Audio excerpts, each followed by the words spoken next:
Good morning, Wilshire. I'm in Florida visiting my parents for the first time in over a year. And looking back on that year, I don't think I did the pandemic right. It would have been a really good time to exercise more,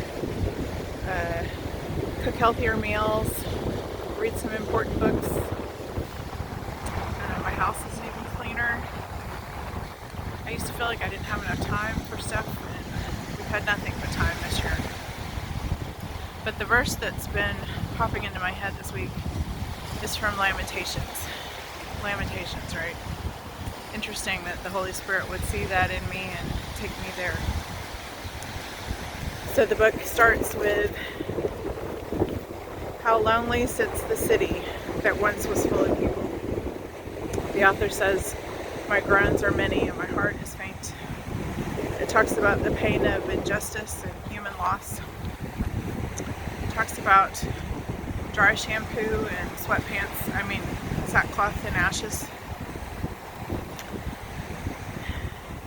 He also says that God has become like an enemy and destroyed Jerusalem.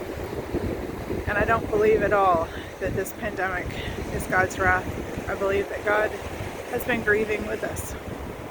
But I can relate to the words of grief and loss, personal loss of time spent with family and friends, and little things like my twins graduated from high school this past year,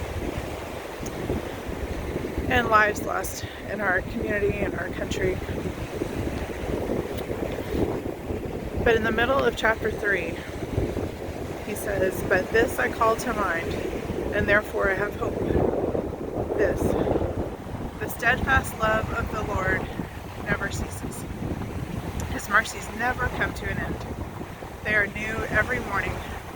Great is your faithfulness. The Lord is my portion," says my soul. "Therefore I will hope in him."